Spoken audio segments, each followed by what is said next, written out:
Buenas noches. Hoy se cumplieron 2 años del colapso de un tramo elevado de la línea 12 del metro que dejó 26 personas muertas. Familiares de víctimas y sobrevivientes celebraron una misa en el lugar de la tragedia entre las estaciones Olivos y Tezonco. Ahí aseguraron que 17 víctimas no han aceptado el acuerdo reparatorio que propone el gobierno de la Ciudad de México. 3 de esas víctimas acusaron al gobierno de haber sido engañadas con apoyos ficticios. El gobierno de la ciudad afirmó tener otros datos. 2 años de la tragedia. Y a 2 años, el sindicato del metro ha puesto una alerta sobre los riesgos graves en la estación del metro más concurrida del Valle de México, que es la estación Pantitlán, que funciona en estas condiciones.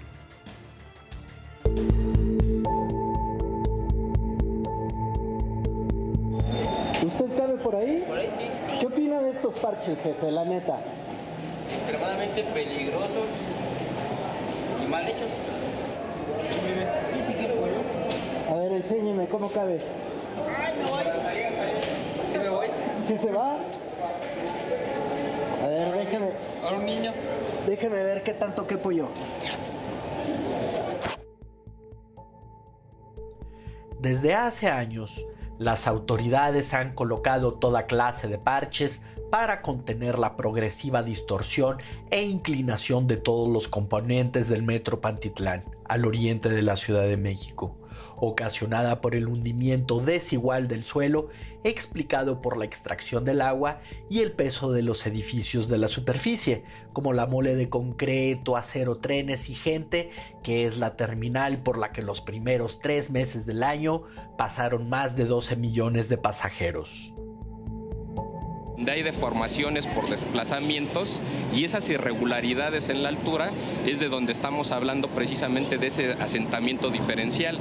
No es parejo, no es uniforme, hay riesgo de colapso. Mire, aquí podemos ver de un pasillo de correspondencia, podemos ver todo el desplazamiento que hay aquí, es algo de miedo cómo se ha desplazado y nada más meten estos pedazos nada más para unir lo que ya está deteriorada la estructura. ¿Se puede caer un puente por el que vaya corriendo un tren con gente? Claro que sí, podemos tener elementos que son visibles, pero también lo que pasó lamentablemente en línea 12, ahí ni siquiera se notaban esos desplazamientos. Pues, ¿qué nos podemos esperar a donde aquí es más que evidente ese deterioro en la estructura de la estación? Algunos de los elementos que estamos viendo aquí ya tienen más de 15 años, 20 años que precisamente se colocaron, entonces ya están sobrepasados y estamos viendo ahora nuevas fracturas. Pantitlán se tendría que reconstruir de manera total si queremos prevenir accidentes de lamentables consecuencias como lo que vivimos con línea 12. El gobierno de la Ciudad de México niega el riesgo de colapso, aunque ya mostró su disposición a que expertos analicen el tema. Mientras, basa su certeza en la colocación de estos puntales para soportar un paso elevado de la línea 9, pero sin considerar las fallas en el resto del conjunto y sacrificando un carril de maniobras de la línea 5, otro de tránsito vehicular y el escaso paso peatonal. A menos de un mes de colocados, los parches ya ocupan calzadores.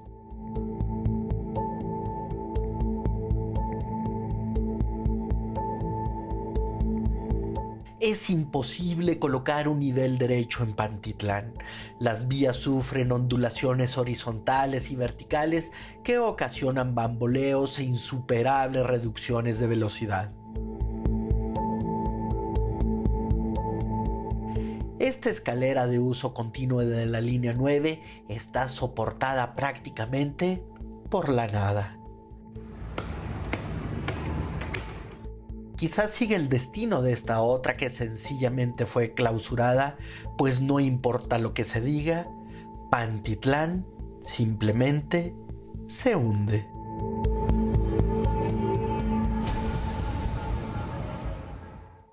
¿Por qué se llegó a eso? ¿Por qué hay una estación de metro, además tan concurrida como la de Pantitlán, en esas condiciones? Decía el entrevistado, Pantitlán tiene que ser reconstruida de manera total.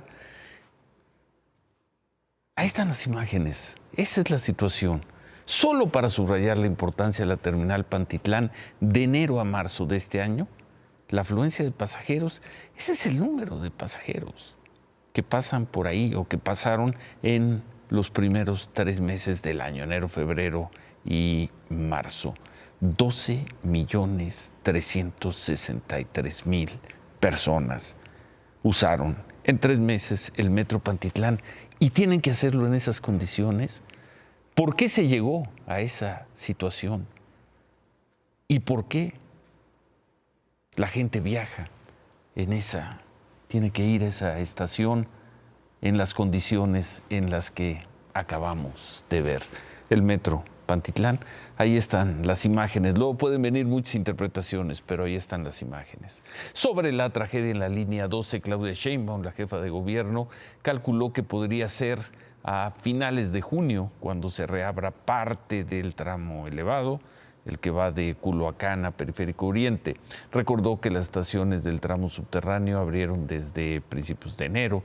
El resto de la línea 12 sigue en tareas de rehabilitación, como lo vimos aquí el lunes, y para esas, aunque se habla de que podría ser a finales de año, no hay todavía una fecha clara de reapertura. Para donde sí hay una fecha clara es para la próxima semana. Faltan 8 días para que Estados Unidos ponga fin al llamado Título 42, la política con la que expulsaba de manera expedita, rápida, a los migrantes, los regresaba a México sin un proceso.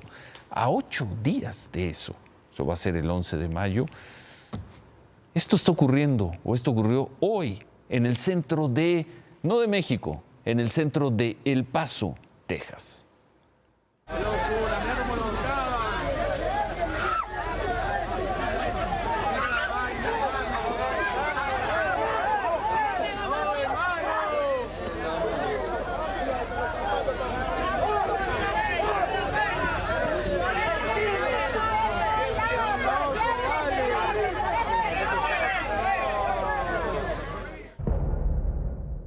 Ya es en territorio de Estados Unidos, son migrantes que pelean para recibir algo de comida, algo de agua.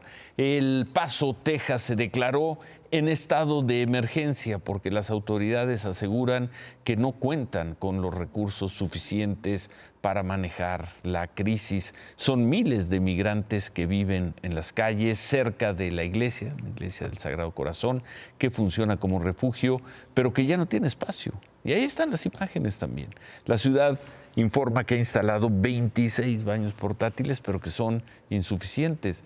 Se espera que una vez que se termine el Título 42, jueves de la próxima semana, pues la situación se agrave y puede venir una nueva ola de migrantes que crucen de manera ilegal la frontera hacia Estados Unidos, y eso es El Paso. Habría que ver cómo están las cosas en Bronzeville, cómo están las cosas en la zona de San Isidro, San Diego, en fin. A 8 días del 11 de mayo. Y quien no iba a dejar pasar esas imágenes es Donald Trump. Dijo que el presidente Biden está acabando con la frontera de Estados Unidos y que lo va a hacer cuando levante el jueves de la próxima semana el Título 42.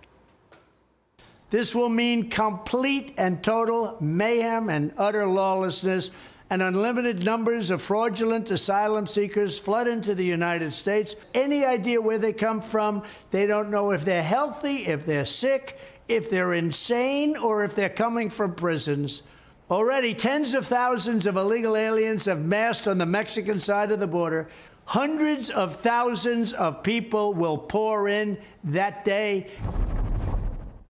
Obviamente estos ministros magistrados siempre han llevado sus moches, nada hacen de gratis, son una bola de rateros y todavía se ofenden porque, ay, quemaron una piñata con la cara de doña Bruja, Norma Piña, que vamos a hacer tepache próximamente.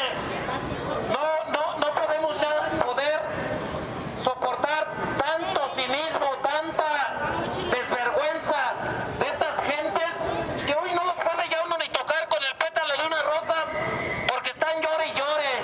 Uy, se sienten bien agravados. Ay,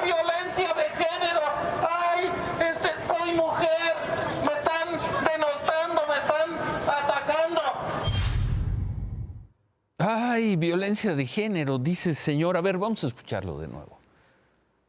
Son una bola de rateros y todavía se ofenden porque, ay, quemaron una piñata con la cara de doña Bruja, Norma Piña, que vamos a hacer tepache próximamente. No podemos ya poder soportar tanto cinismo, tanta desvergüenza de estas gentes que hoy no los puede ya uno ni tocar con el pétalo de una rosa porque están llore y llore. Uy, se sienten bien agravados. ¡Ay, violencia de género! ¡Ay, soy mujer! ¡Me están denostando! ¡Me están atacando!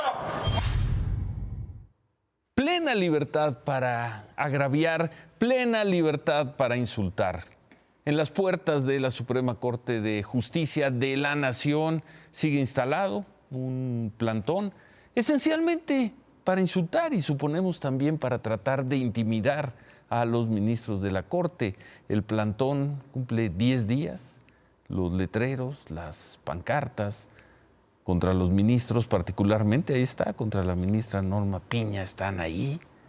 Sigue también la venta de muñecos y camisetas con la imagen del presidente López Obrador. Y en ese ambiente, entre gritos, entre insultos, van a sesionar los ministros que, entre otros temas, van a revisar en los próximos días la constitucionalidad o no del Plan B. Bueno. Y además de esas protestas, llegó también la protesta institucional de la Presidencia de la República. La Consejería Jurídica le pidió de manera formal a la ministra presidenta que no se discuta la invalidez del Plan B electoral, como está agendado, al menos no hasta que se resuelva una impugnación a la Ley de Comunicación Social que está pendiente desde 2018. Esa Ley de Comunicación Social es una de las leyes del Plan B que el ministro Pérez Dayán propone invalidar. Hoy, y eso lo vamos a ver al final del programa, hoy se publicó el Índice Mundial de Libertad de Expresión y México vuelve a salir muy, muy mal. Una lista de 180, México aparece en el lugar 128. Pero libertad para agraviar, libertad para insultar, esa debemos estar en el top, entre los primeros lugares. Para eso sí hay una enorme libertad en México. En el Senado se llevó a cabo la primera sesión de la Comisión Permanente. Se tocaron temas de agenda política como las acusaciones en contra del alcalde de Benito Juárez, el panista Santiago Taboada, también el segundo año del colapso de un tramo en la línea 12 del metro, también lo que ocurrió desde luego en la sesión del viernes, y sábado en el Senado, y desde ahí se dieron reclamos duros contra el coordinador de los senadores de Morena, Ricardo Monreal. Palabras fuertes también ahí, como estas. Ya ni el santo niño de Atocha le cree a Monreal lo que hizo Monreal. El senador Monreal fue en este caso una marranada legislativa para no nombrar al INAI y se provocó todo el tema del cambio de sede por no nombrar al INAI. No a la suciedad, no al gobierno en lo oscurito, sí a la rendición de cuentas, sí a la fiscalización, sí al derecho al saber y sí a proteger a los datos personales. La oposición adelantó que impugnará al menos 12 de las 20 reformas aprobadas en la sesión del fin de semana. Déjense venir, que aquí los estamos esperando. Si se meten con uno, se van a meter con todos. Mi querido Santiago Taboada, alcalde reelecto con casi el 70% de los votos de la gente de Benito Juárez. No estás solo. Estamos juntos en esto hoy.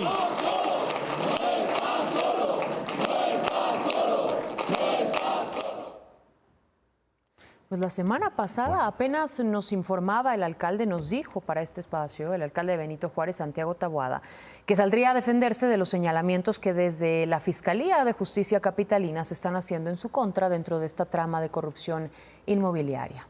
Y así fue, pero en su defensa no se quedó solo. Ya lo vimos, tuvo un muy fuerte respaldo. El acto de apoyo se convirtió en bravata, en un claro evento político.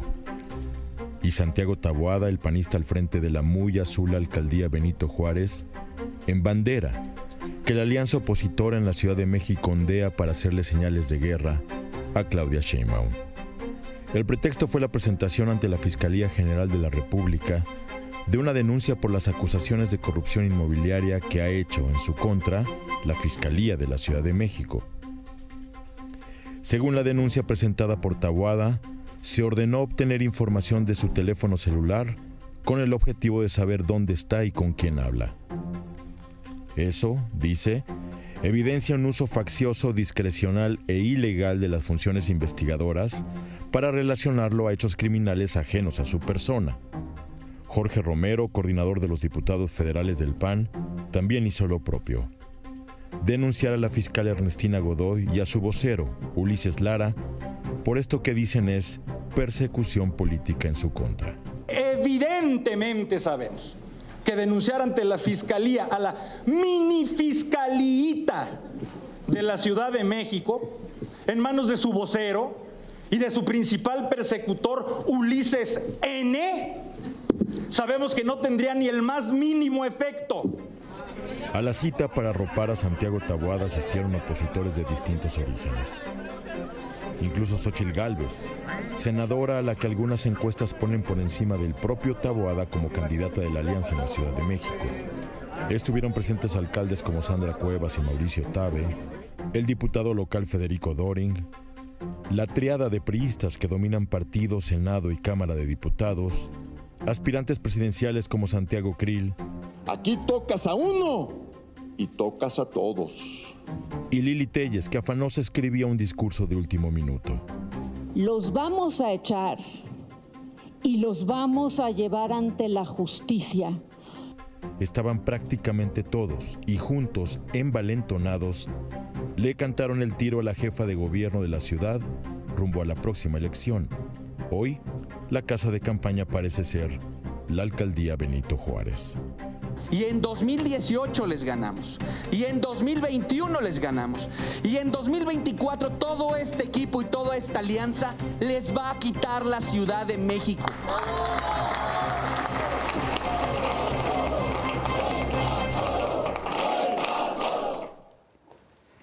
Vaya escenario, la jefa de gobierno Claudia Sheinbaum volvió a respaldar una vez más el trabajo de la Fiscalía de Justicia de la ciudad, de la fiscal Ernestina Godoy. Dijo que aunque no hay carpetas de investigación contra Santiago Taboada, sí se tienen pruebas suficientes, documentos y testigos que hablan de una presunta corrupción inmobiliaria. Pero no fue la única que respaldó a la fiscal Ernestina Godoy. Hubo tuits de apoyo del presidente de Morena, por ejemplo, Mario Delgado, de la secretaria del Trabajo, Luisa María Alcalde, de la secretaria de Educación, Leticia Ramírez, Rocío Nale, secretaria de Energía, bueno, hasta el secretario de Gobierno de la Ciudad de México, Y va con Martí todo Batres. la oposición. Y aquí la pregunta es, ¿hasta dónde va a ir la autoridad? ¿Qué tan sólidos son los elementos que tiene la autoridad para ir contra el señor Santiago Taboada? ¿Lo van a hacer después de ver esto? ¿Van a convertir el caso Taboada en el desafuero? Algo parecido al desafuero de 2004, 2005 de Andrés Manuel López Obrador. Bueno. Lo veremos. Ayer el canciller Ebrard dijo esto sobre el proceso para definir al candidato presidencial de Morena. Si hay una favorita, entonces no hay encuesta.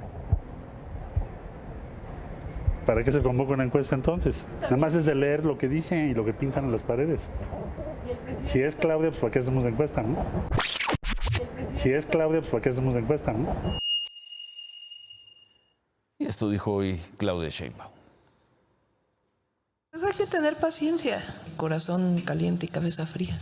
Hay que esperar a la encuesta y a lo que establezca el partido. Hay que esperar también que pasen las elecciones y que convoque el partido. No hay que tener ansias, hay que esperar los tiempos. Marcelo Ebrard insistió en que Morena debe definir la ruta para elegir al candidato. Recordó que en diciembre le entregó una carta a Mario Delgado en la que le pedía fijar una fecha para que los aspirantes a la candidatura renunciaran a sus cargos. Hoy repitió que no ha recibido respuesta. Yo creo que ya es el tiempo, ya es el momento prudente, ya pasaron 5 meses, para tener la anticipación suficiente, porque si van a hacer la encuesta, suponiendo que fuese por ahí del mes de septiembre, pues ya es el momento. Y si no tienen sus peticiones, canciller, ¿cuál es el plan B? Pues vamos a ver, yo espero que sí lo hagan. ¿Y si no se va del partido o qué va a hacer? No, ¿por qué me voy a ir? Nosotros vamos muy bien en Morena. Bueno, otro de los aspirantes que coincidió con Ebrard fue Ricardo Monreal. Dijo que es conveniente fijar reglas claras, piso parejo en la competencia interna. Pues llevan más de un año diciendo lo mismo y aquí estamos.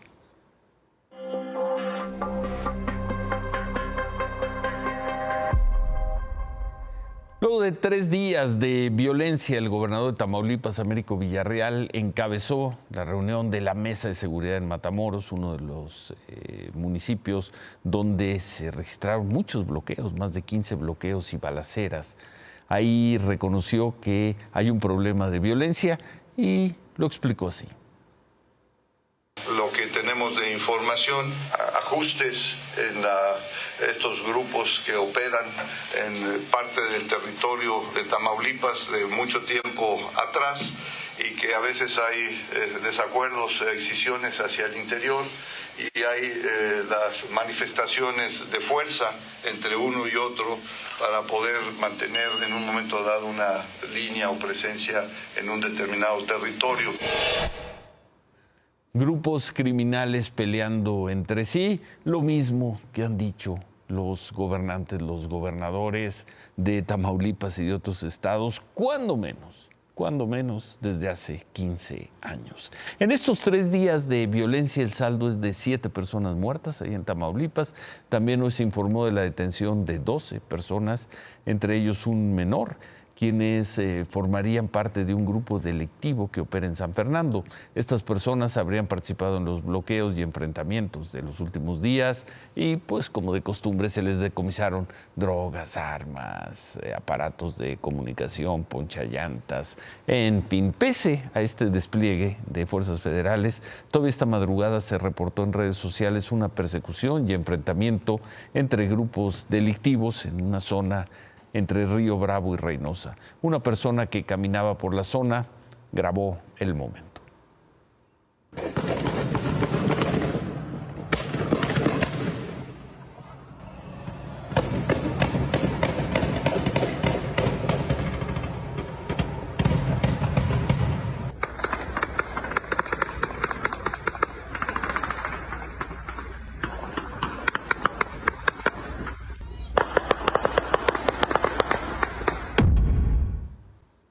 Por otro lado, policías municipales en Guadalupe, Zacatecas, pararon actividades en protesta por el asesinato de 2 de sus compañeros. Esto ocurrió anoche cuando se encontraban en un filtro de seguridad.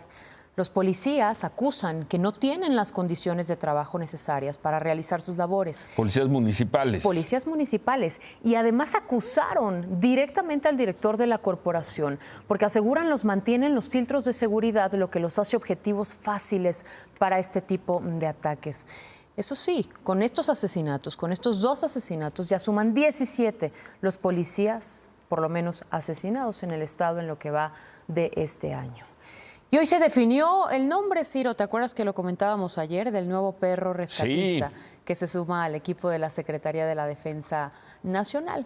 Arcadas es este cachorro de pastor alemán donado por el gobierno de Turquía. Arcadas significa amigo y hoy lo entregaron formalmente al ejército en el campo militar 1. Arcadas será el sucesor de Proteo, el perro rescatista que murió en febrero en las labores de búsqueda y rescate tras este sismo ocurrido en Turquía. Arcadas es amigo en turco, en español quiere decir otra cosa, pero bueno. Gracias, Claudia. Hasta ahí la dejamos, pero no me puedo ir. Y esta vez no me puedo ir no por una, sino por 3 razones. A ver. La primera, el gobierno ruso acusó al gobierno de Ucrania de ser el responsable de un ataque con drones contra el Kremlin. Según Rusia, el objetivo era asesinar a Vladimir Putin. Los drones fueron derribados como por las Nicolás defensas Maduro, antiaéreas. ¿te acuerdas? Cuando sí. decía que, bueno, ¿y qué pasó? Pues el presidente Putin no estaba en la residencia oficial cuando ocurrió lo que el gobierno ruso calificó como un acto terrorista. Sin embargo, esto tensa las relaciones al grado de que Volodymyr Zelensky, presidente de Ucrania, tuvo que salir a desmentir esto, tuvo que salir a decir que todo fue un montaje de Rusia para escalar la guerra y para aumentar su despliegue militar en Ucrania. We don't attack Putin or Moscow. We fight on our territory. We are defending our villages and cities. We don't have, enough weapons for this. That's why we don't use it anywhere. We didn't attack Putin. We leave it to tribunal. Y la última. Venga. El presidente López Obrador reveló esta mañana que el Pentágono le hizo una solicitud al gobierno de México relacionada con uno de estos globos supuestamente espías que se han detectado en estos últimos meses. Así lo contó. Hablaron del Pentágono a la defensa para pedir permiso porque querían sobrevolar nuestro espacio aéreo porque habían detectado un globo y que iba a pasar por México. Y aseguraban de que era un globo de Asia. La respuesta fue no, mándennos la información y nosotros tenemos equipos para llevar a cabo el seguimiento. Cooperación sí,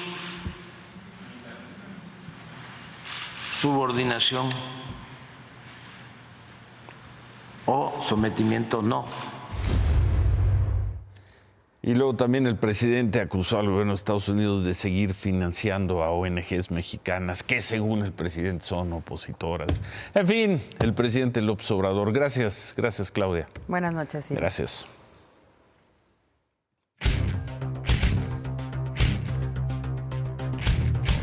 Hace unos días te dije, Ciro, que iba a crear una sección que se llamara ¿Cómo estorbarnos? ¿Cómo meternos el pie? ¿Y? Hoy quiero agradecer al gobernador de Sinaloa, el gobernador Rocha, al gobernador Rubén Rocha, que nos da el primer elemento para esta sección. ¿Qué hizo el gobernador Rocha? Bueno, pues empezamos por la parte de atrás. A ver. Hoy la Secretaría de Economía tuvo que emitir un comunicado de prensa diciendo que es falso, que no es cierto que le vayan a cobrar aranceles o cerrar la frontera al maíz en los términos del Tratado de Libre Comercio. Seguramente viene de unas declaraciones que hizo el gobernador de Sinaloa que se entendieron. Seguramente van a decir que fue la prensa que nunca entiende y que siempre se equivoca. Que decían que iban a aplicar el mismo modelo del precio de garantía de Sinaloa que el presidente le había dicho y que lo iban a aplicar en todo el país y que por eso iban a cerrar la puerta a las importaciones de maíz del extranjero para que subiera el precio y que eso beneficiara a los productores de maíz. Pues es una violación al Tratado de Libre Comercio, entonces tiene que salir Raquel Buenrostro a decir, oigan, no, yo estoy aquí muy contenta con los canadienses, explicándoles la ley minera, y no me distraigan con decir que no le vamos a aplicar arancel al maíz. No se van a aplicar los aranceles. No se va a aplicar. Nadie le metió el pie al final a nadie. Pues, ¿cómo no? Fueron uno de dos.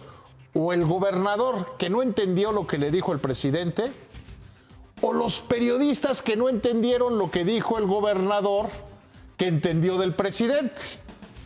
Fue tan grave el asunto que tuvo que salir la Secretaría de Economía a decir, no es cierto, no le vamos a cobrar arancel a ninguna clase de maíz en el TEMEC. Bueno. Deberíamos estar en otras cosas, no sé. Inicio de sección. La Secretaría de Economía está más interesada en que calmar a los canadienses. Esa debería ser la nota hoy, pero...